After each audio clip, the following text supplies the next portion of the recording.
I came back because we still have unfinished business, Ujunwa. Unfinished. You left a pregnant woman with 2 sentences and a choice. The man who abandoned my mother returned when she became wealthy and called it destiny. The compound is silent when the black car arrives. Not the ordinary silence of early morning, the kind that sits on a village like dew and lifts by the time the first rooster opens his throat. This is a different kind of silence. The held breath kind. The kind that knows something is coming before it arrives. The mango tree at the edge of Mama Uju's compound has not moved, though there's wind. The lizard on the wall has gone still. Even the smoke from the kitchen has paused mid-air, as though it too wants to see the face of the man stepping out of that car. The car is a black Mercedes, the kind that does not apologize for arriving in a village. The man who steps out is dressed in agbada so immaculate that the sun seems to step aside to let it be seen properly. He is not young, but he has been preserved, the way some men are preserved when they leave behind every consequence of their choices and are never made to carry anything. His beard has gone silver at the jaw. His wristwatch catches the morning light and throws it back at the compound like an accusation. He stands outside the gate. He does not knock immediately. He looks at the house, the beautiful 3-story house with the iron gate and the garden and the small fountain that Mama Uju had installed 3 years ago because she said still water made her sad. He looks at all of it, the way a man looks at something he knows he did not build but has already begun to describe to himself as familiar. Then he smiles. He actually smiles. His name is Obiora Nwachukwu, and the last time he stood in this village, he was a younger man, a lighter man in the way that men are before consequences find them. He had left a note, 2 sentences, no forwarding address. He had placed that note on the wooden table in a 1-room flat where a woman named Ujunwa, 23 years old and 4 months pregnant, had been sleeping. And then he had walked out. That was 22 years ago. The gate opens before he knocks because Mama Uju's gateman, old Festus, has been watching from the small window in his booth since the car turned onto their street. Festus is 71 years old and has worked for Mama Uju since she had only 1 market stall and could barely pay him. He knows the history of this compound the way a tree knows its own roots, through depth, not explanation. He opens the gate, but his face does not open with it. "Who are you looking for?" Festus asks. Obiora smiles again, the kind of smile rich men deploy when they find the question of a poor man amusing. "I am looking for Ujunwa. Is she in?" Festus looks at this man for a long time, long enough that Obiora shifts his weight from one foot to the other. Then the old man says slowly, as though tasting each word before releasing it, "I will check if Madame is receiving." He walks back towards the house, and as he walks, his hands are shaking. Not from age, from something else entirely. Because Festus knows something. Something that nobody in that compound, not even Mama Uju herself, knows that Festus knows. Something that has sat inside this old man's chest for 18 years, like a stone he swallowed and was never able to cough back up. But that is not where we begin. That is where we will arrive, slowly, the way truth arrives in a life, after many wrong turns and closed doors, and moments when you are certain you already knew everything. Inside the house, Mama Uju is sitting at the dining table with a cup of zobo and her reading glasses and the previous day's newspaper, though she has already read it. She reads old newspapers when she cannot sleep. Her daughter Uju is upstairs. Uju is always upstairs in the mornings, working, so she says. What Uju is actually doing is sitting on the floor of her bedroom with her back against the bed, reading a letter she has already read 47 times. The letter is not from a lover. The letter is from a private investigator. And if you were standing over Uju's shoulder reading that letter with her, your hands would go cold. But we will get to that. Patience is the first language of every story worth hearing. If you are new here, please subscribe and turn on the notification bell. This channel is where stories find their full size. Festus reaches the front door and knocks twice. His own knock, the specific double rap that Mama Uju has learned to recognize over 20 years of working together. She sets down her zobo and her newspaper and removes her glasses. Festus, what is it? The old man enters. He closes the door. This alone is unusual. Festus never closes the door. He is the kind of man who believes fresh air is a right and an obligation. Madame, he says, there is a man at the gate. Mama Uju looks at him over the rims of her glasses that are now sitting on the table. What kind of man? Festus clasps his hands in front of him. He says his name is Obiora. The dining room goes somewhere else. The whole room, the furniture, the morning light, the smell of zobo goes to another place entirely. And what is left is just Mama Uju and the name she has not heard spoken aloud in 22 years. She is very still. The way that things are still just before they move very fast. Obiora, she repeats. The word comes out flat and informational, like she's confirming a figure in an account book. Yes, madam. She's quiet for what feels like a dry season. Then she says, tell him to wait at the veranda. Not inside, the veranda. Festus nods. He turns to go. Then he stops. He turns back. Madam. Festus, I just want to say... Festus, not now. There's something in her voice that closes every door in the room. Festus nods again. He goes. Mama Uju sits very still for another moment. Then she stands. She's 51 years old and she carries herself the way a woman carries herself when she has learned, through loss and labor and lonely midnights, that her own spine is the most reliable architecture she has ever lived inside. She is not beautiful in the way that asks for permission. She is beautiful in the way that announces itself without needing a room to quieten first. She goes to the kitchen. She puts the kettle on. She rinses her face at the kitchen sink. She looks at herself in the small mirror above the sink, the mirror that Uju stuck there 2 years ago with self-adhesive strips, crooked, so that Mama Uju always sees herself at a slight angle. She speaks to her own reflection. Just one sentence, very quiet. So, you have come. Then she dries her face, straightens her wrapper, goes back to the dining room, and picks up her phone. She calls Uju. Upstairs, Uju's phone vibrates against the floor beside her. She looks at the screen, sees Mama, folds the letter, places it under her pillow, answers. Mama, come downstairs. A pause. There's something you need to see.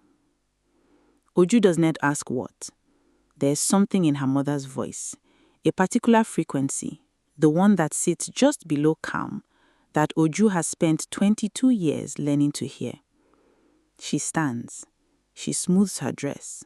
She does not take the letter from under the pillow. She goes downstairs.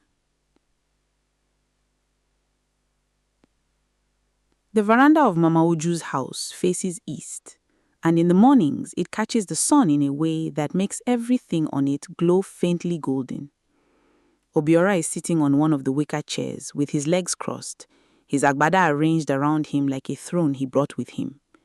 He is holding his phone, scrolling, though he looks up when he hears the door. He sees Mama Uju first.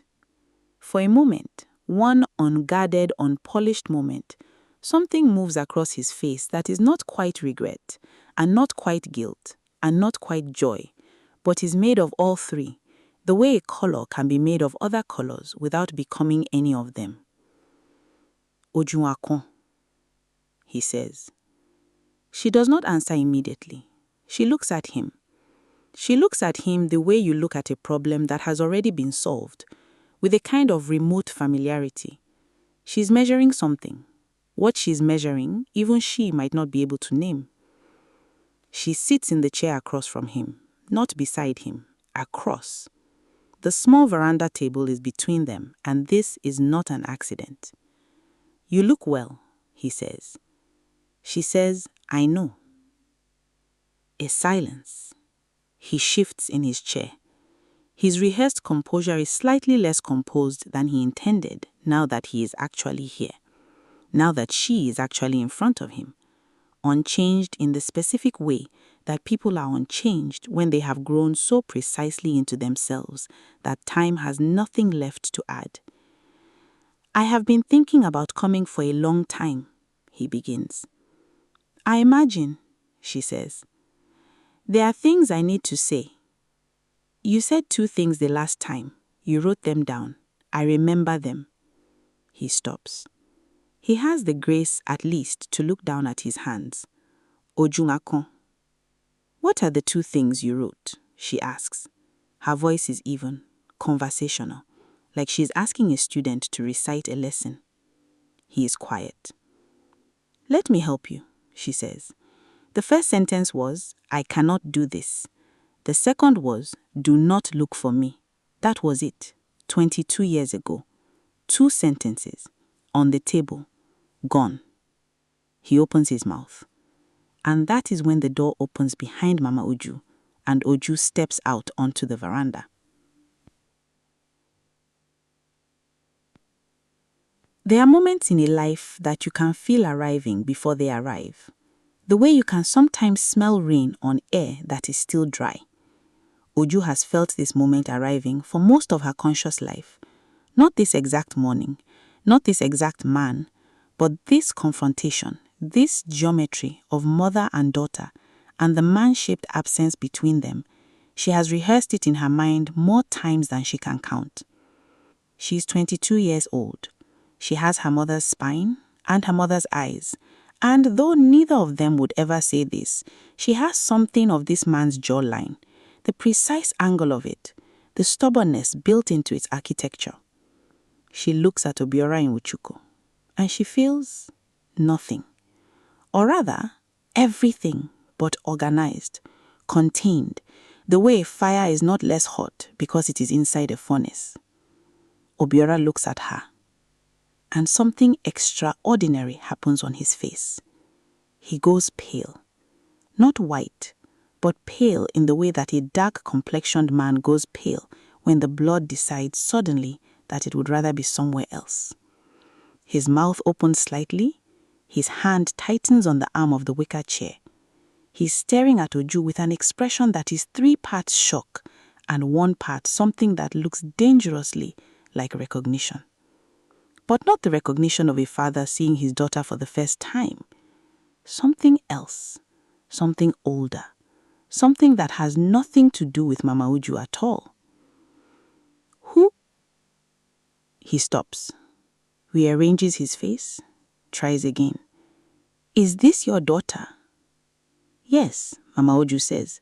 This is Ojua, my daughter, the one I raised alone. The one who was 4 months in my belly when you wrote your 2 sentences are left. He is still staring at Uju. And Uju, who has been watching him since she stepped out, reading his face like her mother reads old newspapers, has seen the reaction, has catalogued it, has filed it beside the letter under her pillow. Sir, Uju says. Her voice is level. She crosses her arms. She does not sit down. My mother says you have things to say to her. I am going to stand here while you say them. Is that all right with you? He blinks, clears his throat. Of course, he says. Of course. Good, Uju says. Then say them. He says them. He has clearly prepared them. The words have the smooth, rehearsed quality of something that has been said many times to a mirror. He speaks about youth and fear, and the way a man in his 20s can be swallowed whole by terror he does not know how to name. He speaks about regret, the slow kind, the kind that builds over decades like sediment in a river until the river itself begins to change course. He speaks about what he has carried and how he has thought about Ujonwa all these years, though he stops short of saying exactly how many of those years he spent thinking about her versus living a different life entirely, as though her suffering were a background hum he occasionally tuned into. He speaks, most dangerously, about fate, about how he believes, he actually uses this word, believes, that God and time conspired to bring him back to this place, to this woman, to make right what was made wrong. He says, everything happens for a reason, Ujonwa. And that is when Uju speaks. Do you know what my mother did the day you left? Uju says. Obiora looks at her. The composure is still there, but it is thinner now, like fabric washed too many times. Uju continues. She woke up and found your note, and she sat with it for 1 hour. 1 hour, she told me. She just sat there holding that piece of paper. Then she put it in her Bible, not because she was sentimental, but because she said she needed God to see what a man had written to a pregnant woman and decide for himself whether it was sufficient.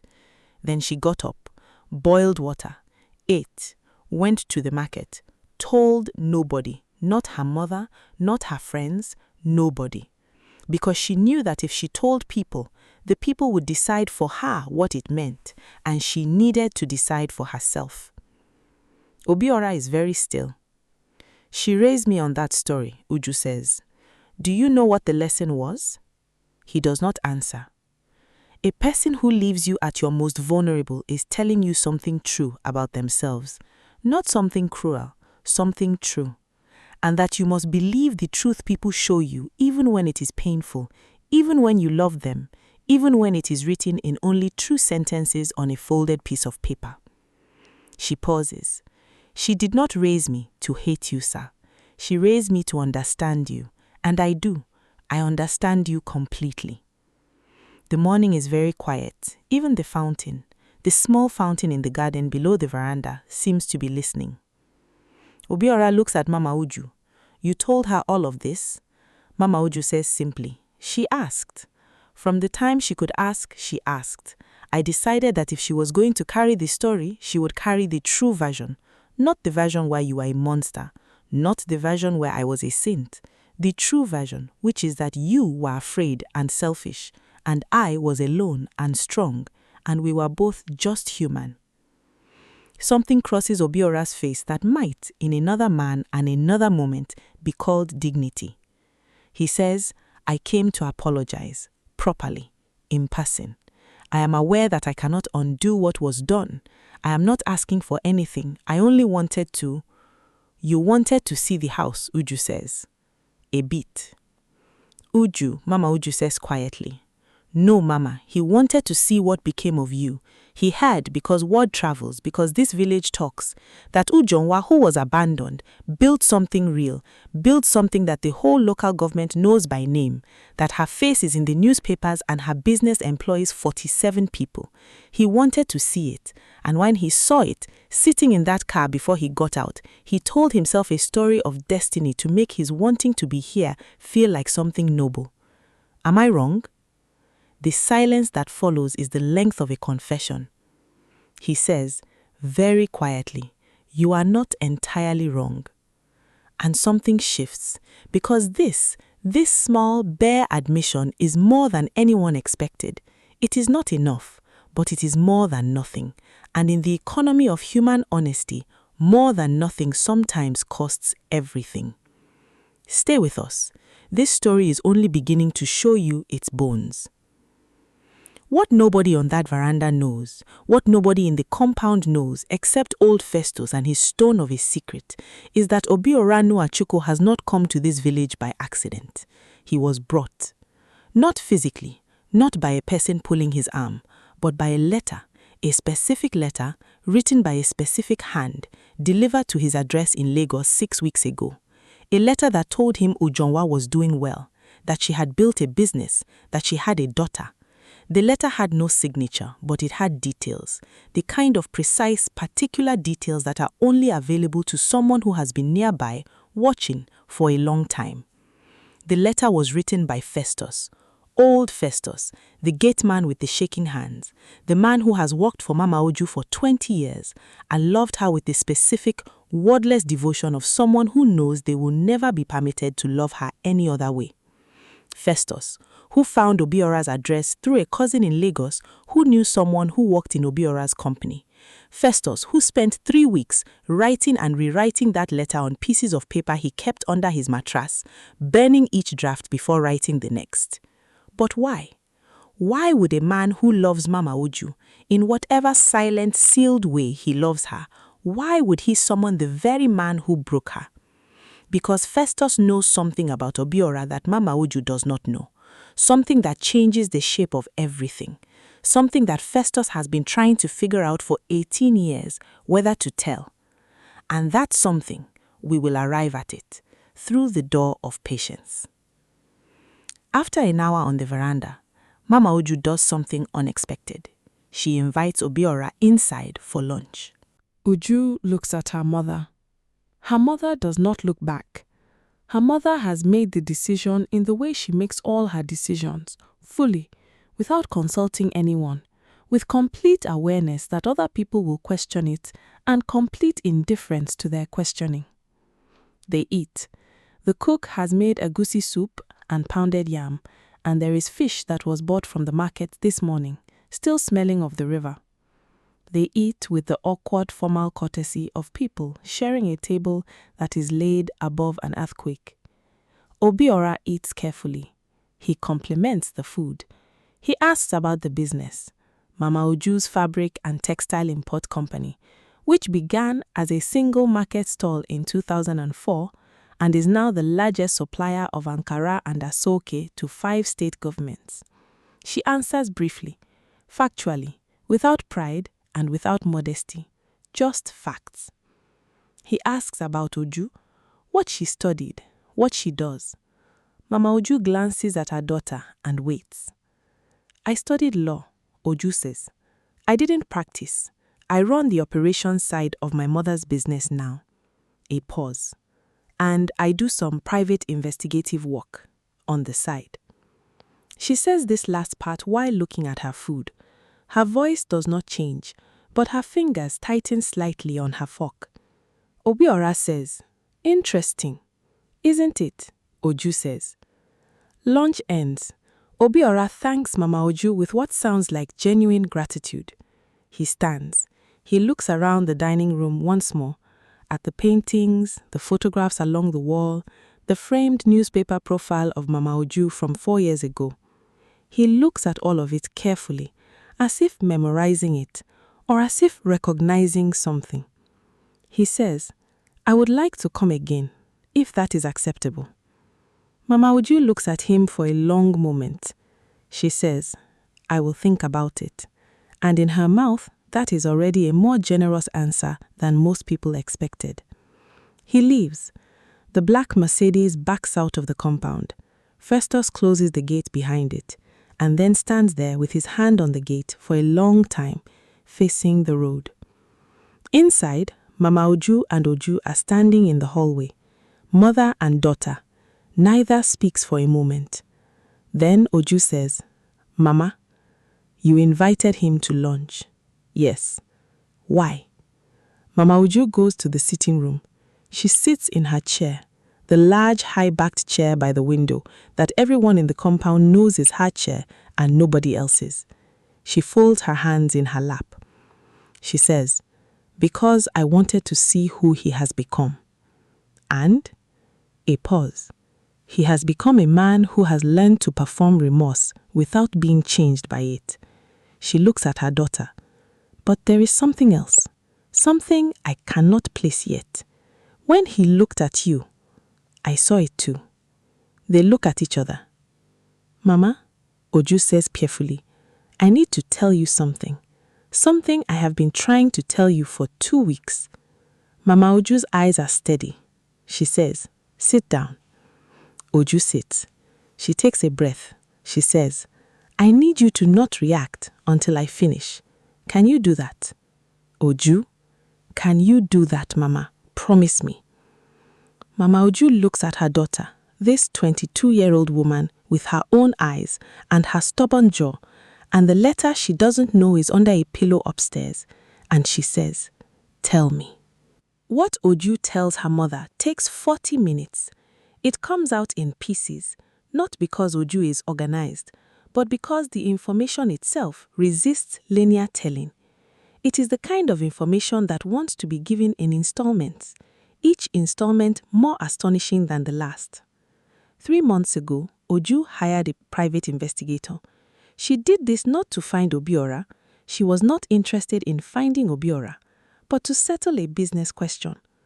One of her fabric suppliers, a man named Chukwudera, had been shot delivering on contracts. Uju suspected fraud.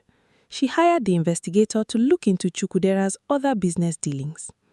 The investigator, a quiet man from Enugu, who bills by the day and finds things that people have buried very carefully, found the fraud. He documented it. Case closed. Contract terminated. But in the course of looking into Chukwudera's network, the investigator found something else, a thread that he pulled not because he was asked to, but because the thread was there and a good investigator cannot leave a visible thread unpulled. Chukwudera emerged was not simply a fabric supplier. He was also a business partner, a silent, sleeping partner in a company based in Lagos, a trading company, a company whose full name was Nwachukwu and Associates Consolidated, and whose managing director was a man named Obiora Nwachukwu. This alone would have been interesting but not remarkable. Business people have business connections. The world is small. But the investigator kept pulling, because Chukwudera's relationship to Nwachukwu and Associates was not old, it was new. It had been established 14 months ago, around the same time that Chukwudera's short delivery fraud had begun. And the money that was being quietly siphoned from Mama Uju's business through Chukwudera's short delivery scheme, that money, when the investigator traced its eventual resting place, led, not directly, but through 2 intermediary accounts to a company in Port Harcourt, a company that was a subsidiary of Nwachukwu and Associates. Mama Uju is not a woman who shows fear on her face, but when Uju says this, the cup of tea she is holding, a fresh cup made while Uju was preparing herself to speak, trembles, just slightly, once. He was stealing from me, Mama Uju says. His company was benefiting from a scheme that was stealing from you, Uju says carefully. Whether he knew Chukwudera was targeting you specifically, whether he knew it was your business, he knew. Mama Uju's voice is like a door closing. He knew it was me. That is why he is here. He came to see whether I had found out. Uju does not argue. She opens her folder. She has brought a folder downstairs, though she had not planned to do this. She had planned to do this slowly, in pieces, and places 3 pages on the coffee table. There is more, she says. Tell me. Obiora Nwachukwu has been in this state for 8 months. Not Lagos. Here.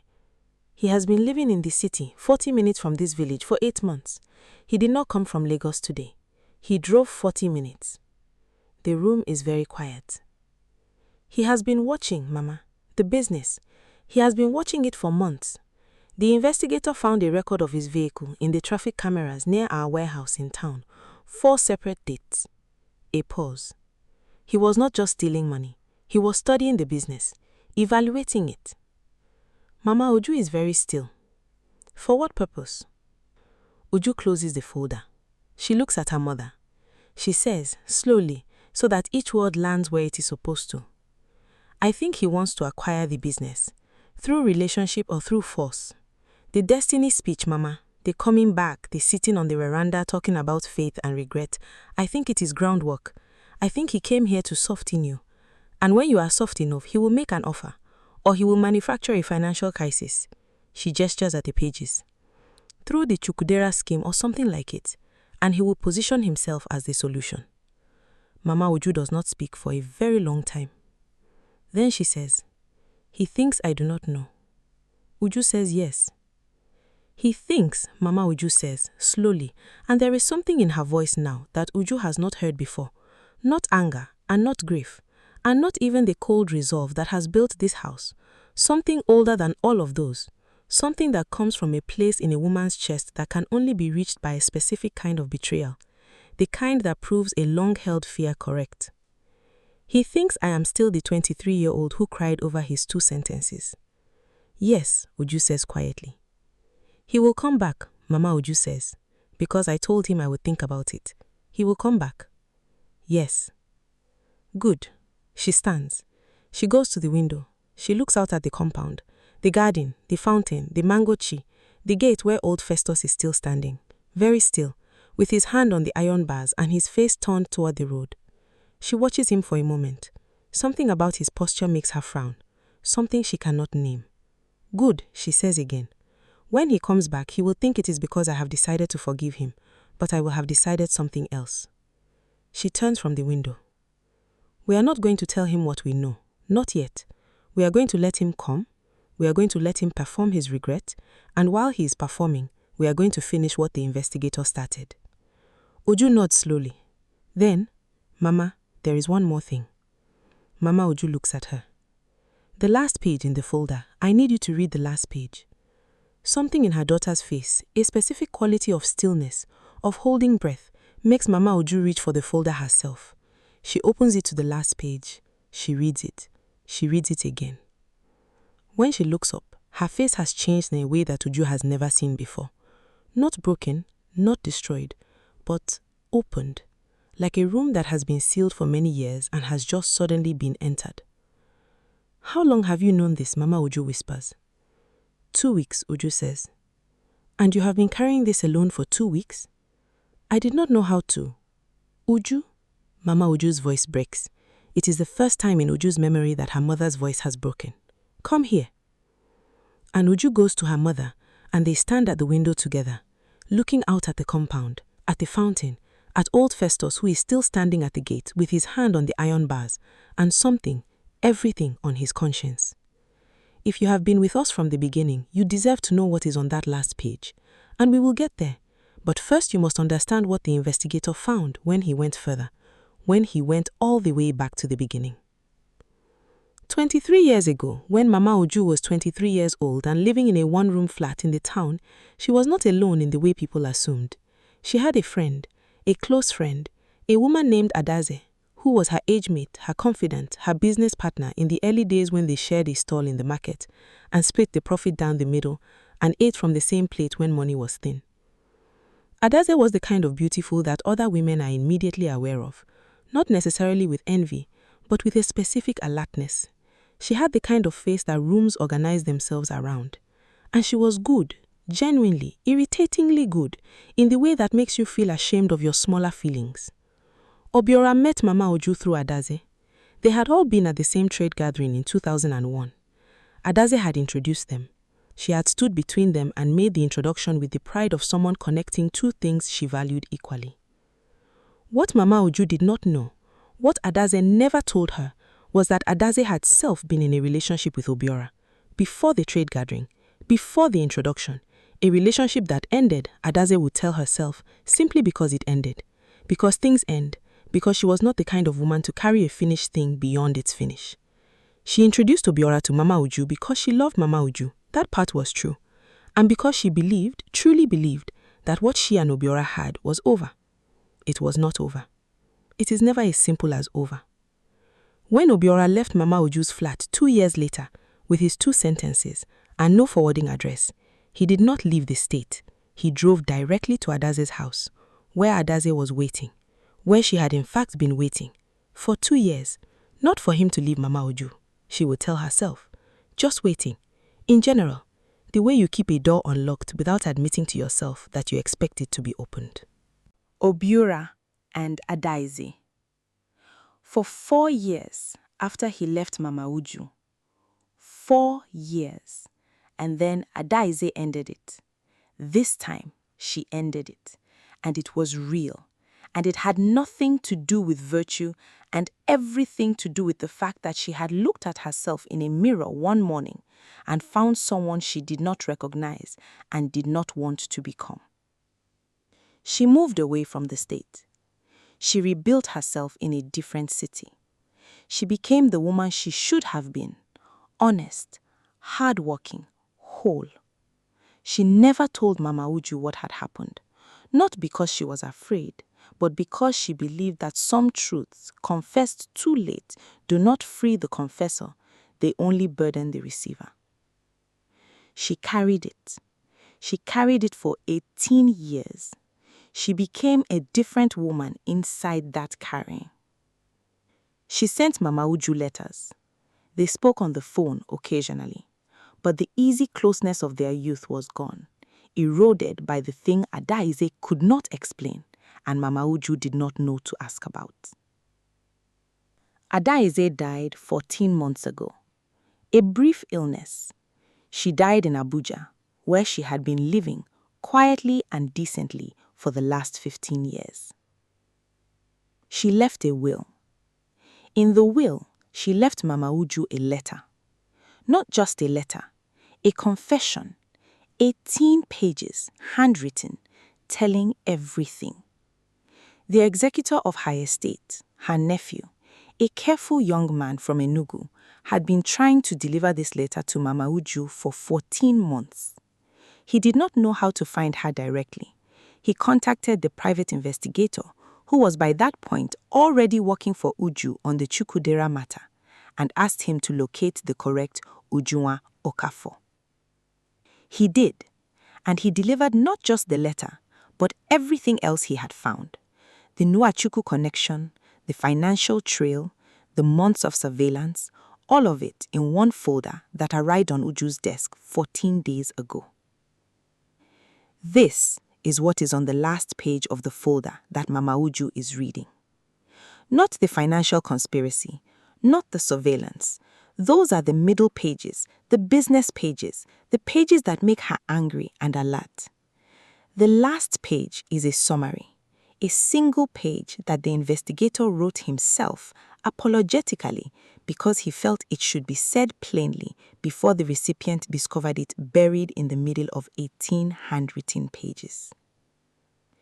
The last page says, "Your closest friend was in a secret relationship with the man who left you, both before and after he left you. She spent the last 18 years of her life in private guilt and public distance. She died wanting your forgiveness. Her full confession is enclosed." This is what Uju has been carrying for 2 weeks. This is what is making her mother's voice break for the first time in Uju's memory. Dead Adaize, alive Obiora, the same man, the same house, the same compound. And now Mama Uju standing at the window with her daughter, understanding for the first time the full shape of what she was given and what was taken. Please share this story if it is reaching you. Stories like this exist because people like you keep them alive. Obiora comes back 4 days later. He calls ahead this time. Mama Uju answers the phone herself. Her voice is warm, warmer than he expected, warm enough that he sits in his car after the call and allows himself to believe that it is working, that she is thawing, that the plan, his careful, patient, quietly monstrous plan, is moving forward as planned. He arrives at the compound at 2 in the afternoon. He has brought gifts this time. Fruit in a basket with cellophane wrapping, wine from a bottle that costs more than most people in the village earn in a month. He is dressed more casually today. The agbada replaced by a simple senator suit, a deliberate choice. The message of the senator suit is, I am a man who does not need to perform wealth. I am comfortable. I am accessible. I am here as myself. Festus opens the gate. Festus and Obiora look at each other, and something passes between them. Something that a camera of a film would not catch, but that anyone who has ever held a secret would recognize immediately. A flicker, a mutual awareness. Festus looks away first. Obiora walks through. This time, Mama Uju receives him in the sitting room. Not the veranda, not the dining room, the sitting room, the good sitting room with the Italian leather furniture and the original paintings and the bookshelf that covers the entire west wall with books that have all been read. Uju is not present. Mama Uju tells him that Uju has gone to the office. This is a lie.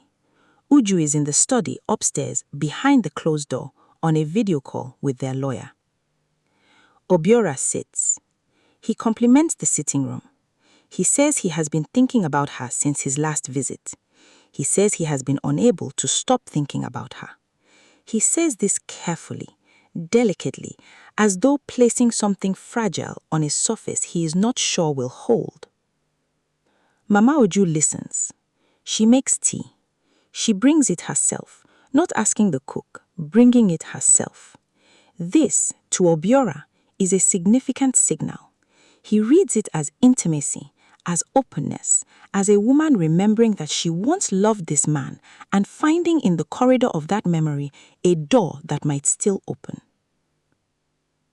He does not know that the tea is a deliberate choice, that she is sitting close to him because proximity is information, that every nod and every soft silence is a tool she is using with the precision of someone who built a business from a single market stall and has not in 20 years of building made a single avoidable mistake. She says, "You mentioned fate the last time you were here." "Yes," he says. "Tell me what you mean by that." He tells her. He speaks about the way he has thought about her business over the years, the way he has watched from a distance what she built. He speaks about admiration, about the respect he has developed. He speaks about how he believes that two people who have shared what they shared, history, a child, the beginning of something important, are not simply accidents in each other's lives. He is building towards something. Mama Uju can feel it. She is patient as a river. I have a proposal, he says finally. Not a personal proposal, he smiles. Not yet, in any case. A business proposal. I believe that what you have built and what I have built, the networks, the capacity, the reach, I believe they are complementary. I believe that together they could become something much larger. I believe this is why we have been brought back together, not just for, he pauses, personal resolution, but for purpose. He pulls out a folder, a slim, sleek folder with a printed proposal inside. He places it on the coffee table between them. Mama Uju looks at the folder. She does not pick it up. A merger, she says, not a question. A partnership, he says, structured fairly. I have my lawyers. Obiora. He stops. Look at me, she says. He looks at her. Do you know, she says very quietly, what I did the first year after you left? He shakes his head. I cried for 3 months. Every day, for 3 months, I cried. Not visibly. I cried in the bathroom, in the market store room, on the road at night walking home. I cried until I thought there was nothing left in me to cry. And then one morning I woke up and I was dry. Not healed, dry, like a riverbed after a long dry season. And I made a decision that morning. She looks at him steadily. I decided that I was never, for the rest of my life, going to let a person cost me that much water again. Not a man, not a friend, nobody. Obiora is very still. I have kept that promise, she says, for 22 years, to myself. He nods slowly. There is genuine something on his face now. Not the performance of regret, but the real, shabby, uncomfortable thing. He says, I understand. And I am not asking you to be vulnerable again in the way that you were. I am asking, I know what you are asking, she says. She reaches out and she picks up the folder. She opens it. She looks at the first page. Then she looks back at him. Your company, Nwachukwu and Associates Consolidated, this is the entity proposing the partnership. Yes. When was it established? A slight pause. 12 years ago. And your turnover, do you mind if I ask? He gives a figure. It is impressive, but Mama Uju's face does not move. She turns to the next page and the next. She reads. Her reading glasses are on the coffee table. She does not put them on.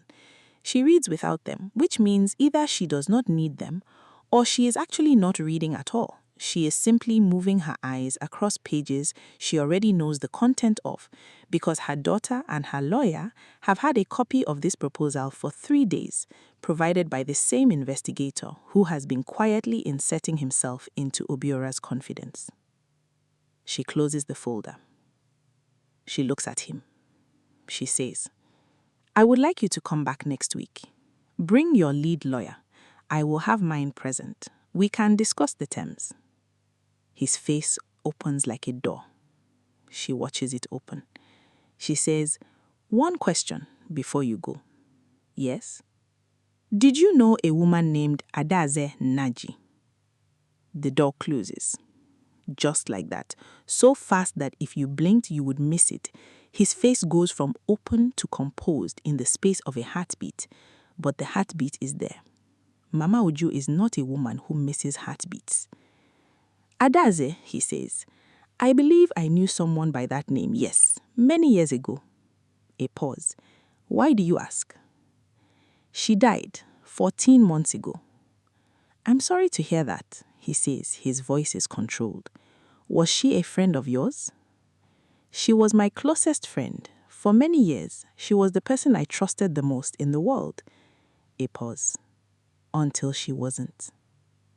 He says nothing. His hands in his lap are very still. I only recently understood why she pulled away from me. It was something she carried. She left me a letter when she died. The room is very quiet.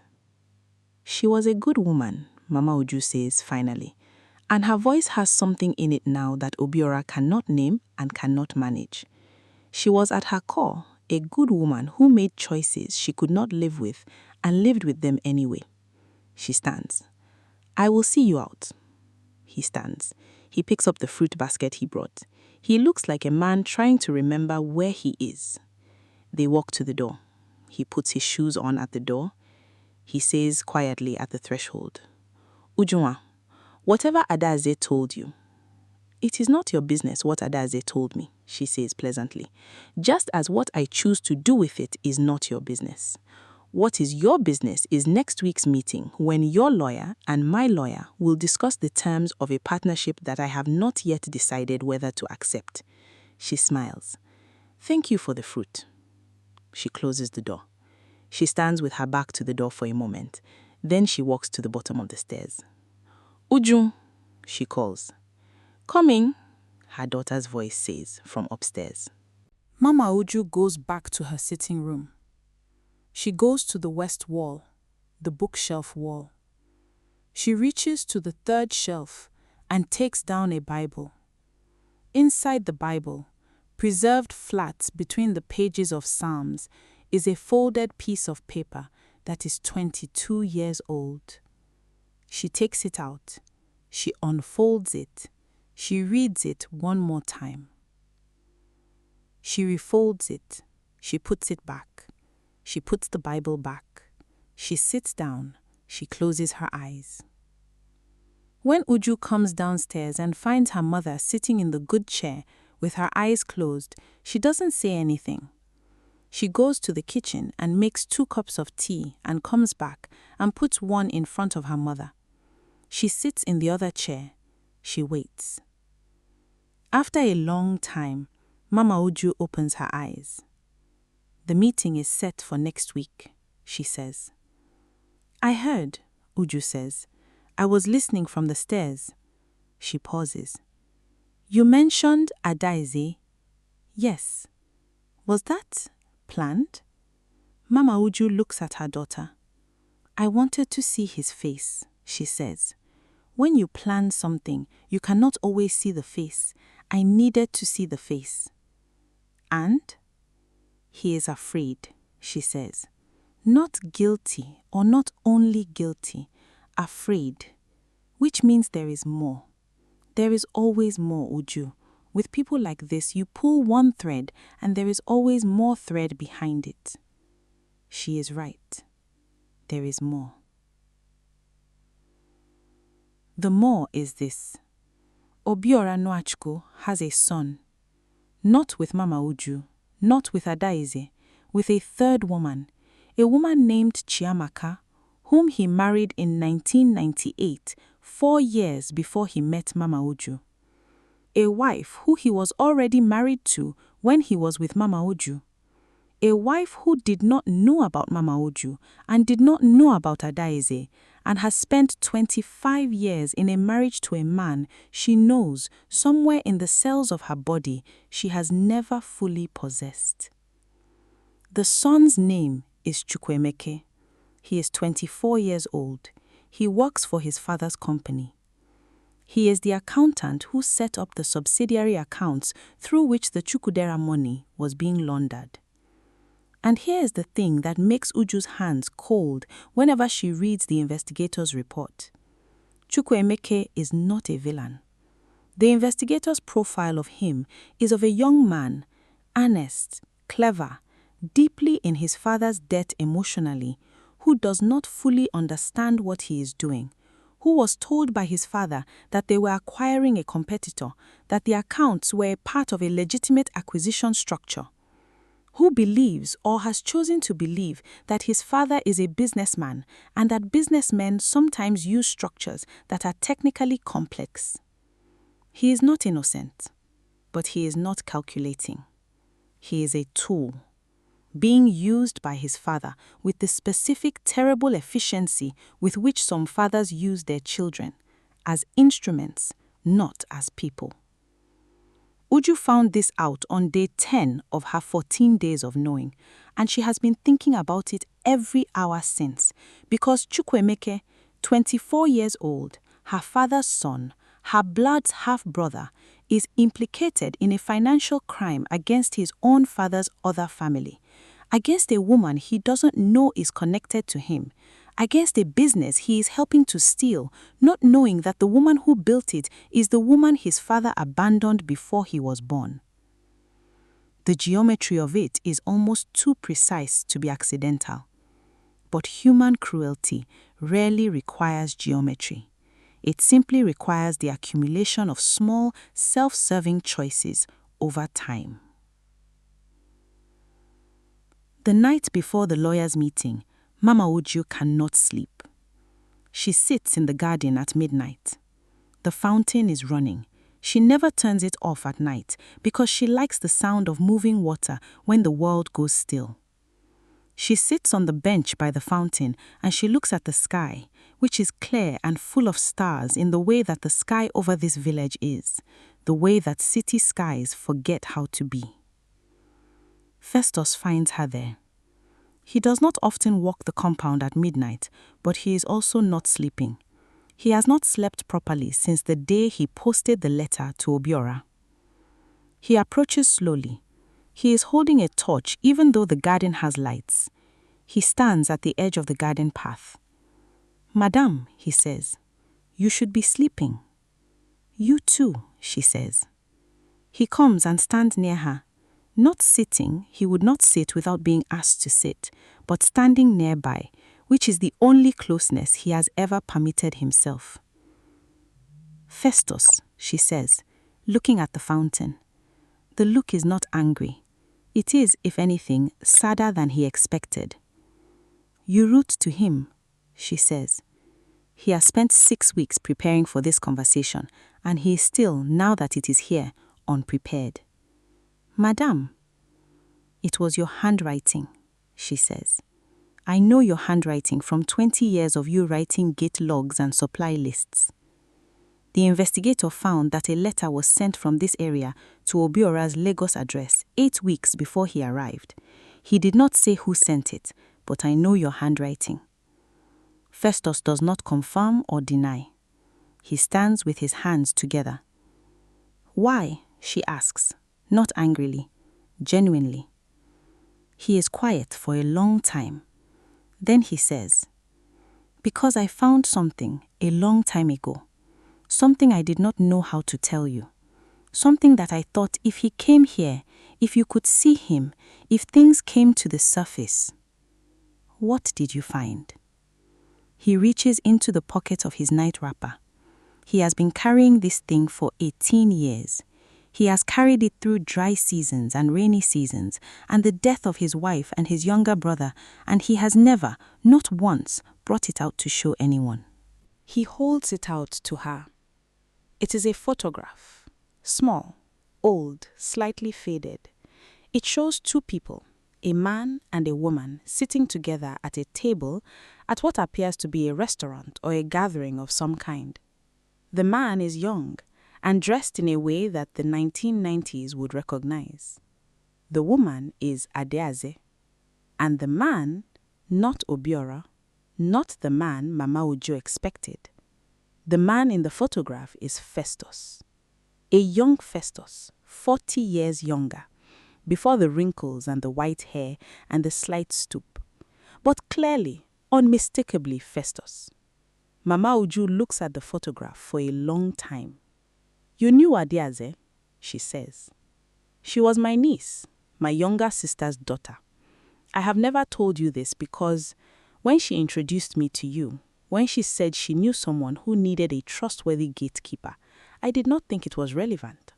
And later, when things became complicated, I did not know how to unsay the things I had left unsaid. He pauses. I knew about her and Obiora from the beginning. Before she introduced you to her, I told her to end it. She told me it was already ended. She was not entirely truthful with me. He looks down at his hands, at the old hands with their thickened knuckles and their 20 years of opening and closing the same gate. He says, when she died, her son told me she had left you a letter.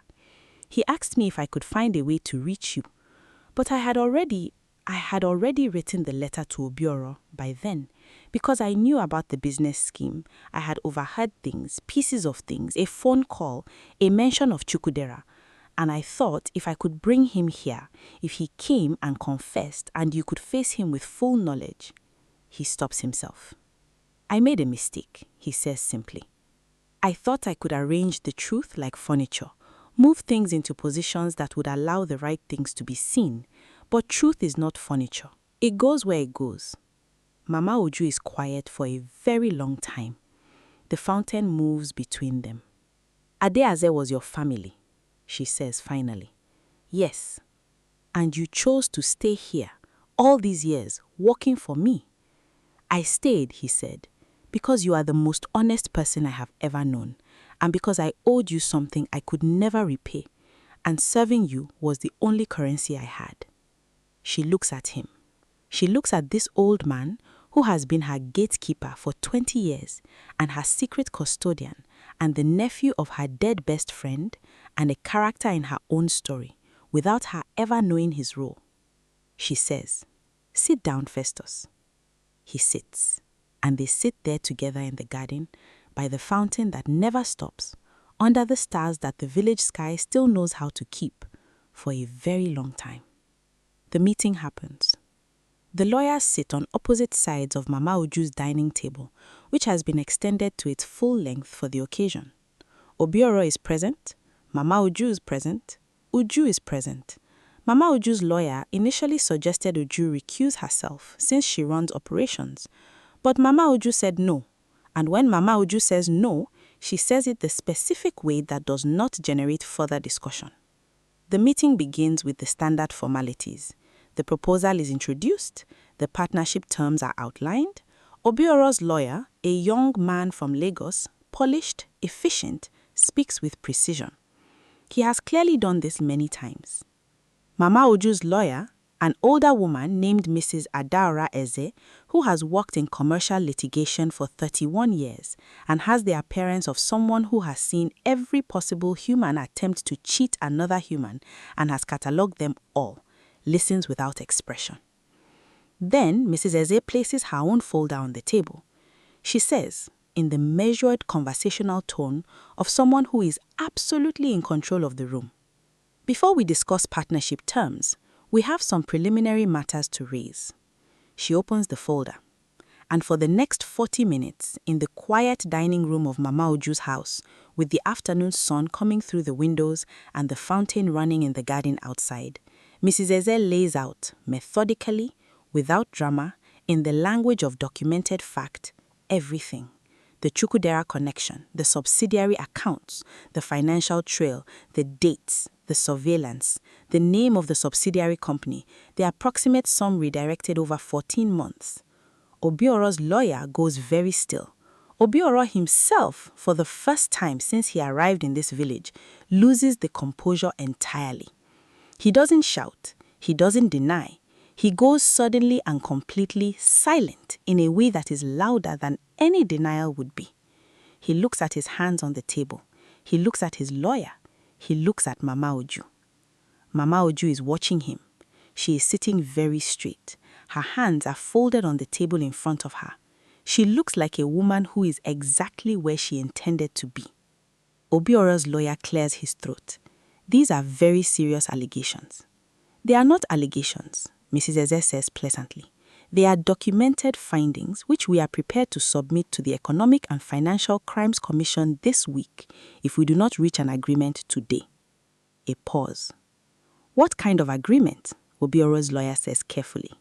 Full restitution, the total amount diverted, plus interest calculated from the date of first diversion, a written statement acknowledging the scheme and your company's role in it, dissolution of the subsidiary account, and withdrawal. Complete, permanent, documented withdrawal of any interest, expressed or implied, in Mama Uju Textiles and Trade Limited. Obiora's lawyer begins to speak. Obiora puts his hand on his lawyer. He stops him. He looks at Mama Uju. The room is very quiet. He says, "You knew from the beginning, when I came here the first time." She says, "Not from the beginning, from the second day. You let me come back. Yes, you let me." He stops. Something moves across his face, something complex and dark and layered. Not just the shame of being caught, something beneath that, the shame of having underestimated specifically and catastrophically the woman he once left with 2 sentences and no forwarding address. He says, "You sat with me, you made tea, you listened. I needed to understand the full scope," she says, "before I moved." He looks at his hands again. His wristwatch catches the afternoon light. Nobody is interested in the wristwatch anymore. Then he says, "There is something I need to tell you about Chukwuemeke." Mrs. Eze raises a hand. "If this is about the involvement of I know about Chukwuemeke," Uju says. Everyone looks at her. She has not spoken until now. She is sitting at the far end of the table, away from the lawyers, watching. "I know about his role in the accounts." The investigator was thorough. Obiora looks at her. Again, that flicker, the same strange recognition from the first day on the veranda. "Then you know he did not fully understand what he was participating in. I know that is your position," Uju says. "Whether it is true is a separate matter." It is true. And for the first time in all these encounters, this sounds unmanaged. This sounds like a man saying the actual thing, not the performed thing. "He is my son. He was not... I used him, I know that. I told him it was an acquisition strategy. He didn't know whose business it was." A pause. "He doesn't know about you, about your mother. He has no idea." The room is very quiet. "He has a right to know," Obiora says, "and this sentence, of all the sentences he has said in this house, this one does not sound rehearsed. It sounds like something a man says when he has been stripped of everything else and is holding out the last honest thing he possesses. He has a right to know that that Uju exists, that before I married his mother, there was your mother. There was you. Nobody speaks. Uju looks at her mother. Mama Uju looks at Uju. Then Uju looks back at Obiora. She says, "That is between you and your son. It is not part of what is on this table today." "I know," he says. "I know." The agreement is reached. Not warmly, not generously, with the precise documented chill of two sets of lawyers arriving at a number and a set of conditions and putting them into writing that everyone signs before the afternoon is over. Obiora signs last. Before he signs, he looks at Mama Uju one final time. He says, I am aware that none of this compensates for anything real. Mama Uju says, no, it doesn't, but it settles what can be settled. A pause. That is enough for today. He signs. He and his lawyer leave. The gate closes behind the black Mercedes for the last time. Mama Uju and Uju stand in the sitting room. The lawyers are packing their folders at the dining table behind them. The fountain is running in the garden. How do you feel? Uju asks. Mama Uju is quiet for a moment. Then she says, I feel like a woman who is 51 years old, which is to say I feel everything at the same time and have long since stopped requiring it to be simple. She looks at her daughter. How do you feel? Uju considers. Like the story isn't finished. Stories are never finished, Mama Uju says. They just reach places where you can rest for a while. Is this a resting place? Mama Uju looks at her daughter. This woman she built from blood and silence and truth. This woman who carries the story in full and refuses to reduce it. She puts her hand on Uju's face. Not yet, she says, but we are closer. 3 weeks after the meeting, a young man arrives in the compound. He is 24 years old. He is driving a modest car, nothing like the black Mercedes. He parks on the road and walks to the gate and knocks. Festus opens the gate. The young man says, My name is Obiora Nwachukwu. I am looking for... He stops. He looks at the compound, at the house, at the fountain. He swallows. My father told me about everything. He told me. He looks at Festus. I need to speak to them if they will see me. Festus looks at him, at this young man with his nervous hands and his honest face and the specific terrible weight of a story he has just been given and does not yet know how to carry. Festus opens the gate wider. Come, he says, I will ask. He walks the young man to the veranda. He asks him to wait. He goes inside. He finds Mama Uju in the kitchen. He finds Uju in the study. He says to both of them at different moments the same thing. There's a young man at the veranda. He says his name is Chukwuemeke. He says his father told him everything. He watches their faces. He watches them make the same decisions separately without consulting each other, in the way that people who share deep formation make decisions, in alignment, without discussion. Uju comes downstairs. Mama Uju follows. They go together to the veranda, where a young man is sitting on a weekend chair with his hands on his knees and his face turned towards the garden and the fountain that never stops. He hears them and stands. He turns. And Uju looks at her half-brother, this stranger who shares the fault lines of her face in ways she is only beginning to identify. And she does not know yet what will grow from this. She does not know if it will be relationship or distance or some third thing that does not have a common name because most people never need it. She does not know. And that is the truest thing she can offer. She says, sit down. He sits. She sits across from him. Mama Uju remains standing. She looks at this young man who is, in the most complicated of ways, a child connected to her story. She looks at him for a long moment. Then she goes inside. She comes back with a tray, 3 cups of tea. She sets one in front of Chukwuemeka. She sits.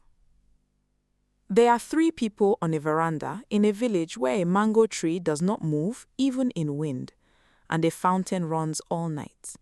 and an old man at the gate carries the weight of other people's secrets and calls it service. The afternoon light is beginning to go. The compound is quiet. Nobody has said anything yet. Nobody needs to. There are conversations that begin in the body before they arrive in words, in the posture of a young man sitting across from the family he did not know he had hurt, in the stillness of a woman who has decided again what she will and will not give. Uju is looking at him. He is looking at the table. Then he looks up. "I am sorry," he says. "I didn't know, but I should have. I should have asked more questions. I chose not to ask because asking would have required answers, and answers might have required me to..." He stops, starts again. "That is not an excuse. I know it isn't." Uju nods slowly. "No," she says, "it isn't." "I know." "But it is something," she says, "and something is where every honest conversation begins." He looks at her. She looks at him. Mama Uju drinks her tea. The fountain runs. Old Festus at the gate leans his head against the iron bars and closes his eyes. The story has not ended. It has arrived at a resting place, which, as Mama Uju said, is not the same thing. The money will be returned. The contracts will be dissolved.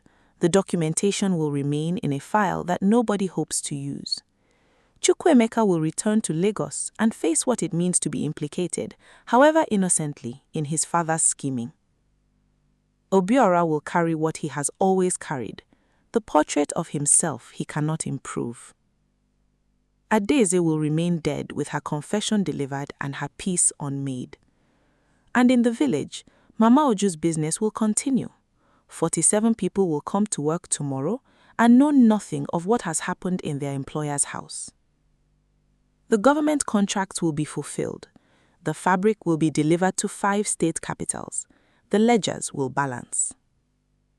But Uju will sit on the floor of her bedroom at night, sometimes, with the investigator's folder, reading through it, not for new information, but for the shape of it.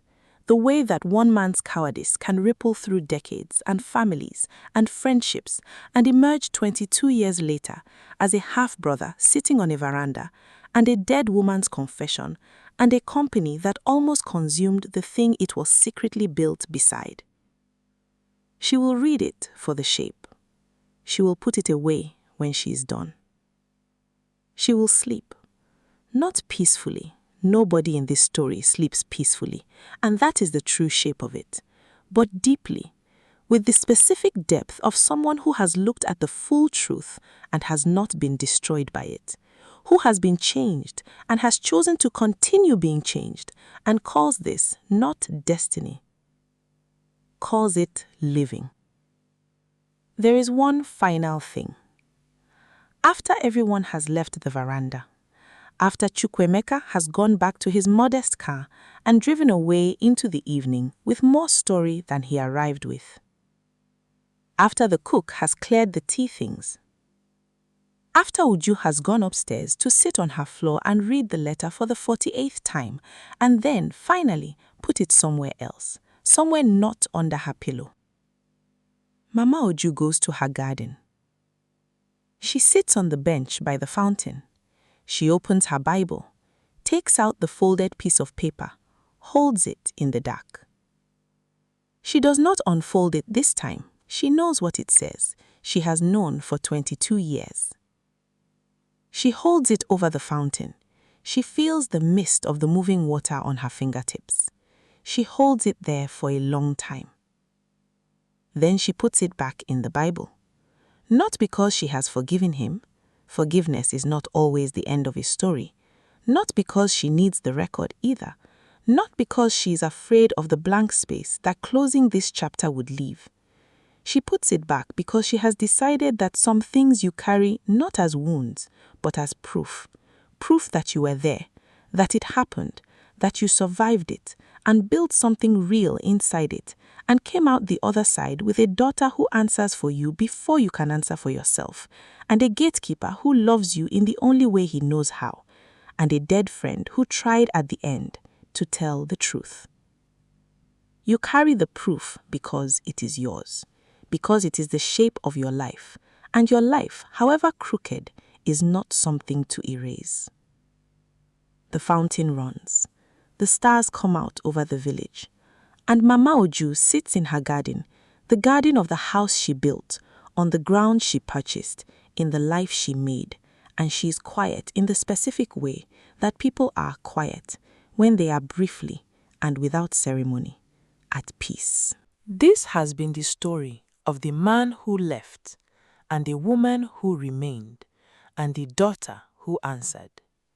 This has been the story of what a two-sentence note can set in motion, the decades it can shape, the children it can implicate, the friendships it can hollow. This has been a story about a fountain in a compound, and an old man at a gate, and a letter from a dead woman, and a photograph carried for 18 years in a night wrapper pocket. This has been a story about the cost of abandoned responsibilities, about how nothing in this life ever stays quietly in the past where we leave it, how it finds its way forward through strange channels until it is sitting on your veranda in expensive agbada, calling itself fate. Destiny is not what brings people back. What brings people back is incompleteness, unfinished debts, the hunger of the abandoned refashioned into the audacity of the abandoner. Do not let anyone call that destiny. Call it what it is. And call the woman who remained, who raised a child and built a business and told the truth every single time, even when the truth was costly, even when the truth had no return address. Call her what she is. Call her what the village already knows to call her in that specific, respectful tone when her name comes up on anyone's lips. Call her Mama Uju.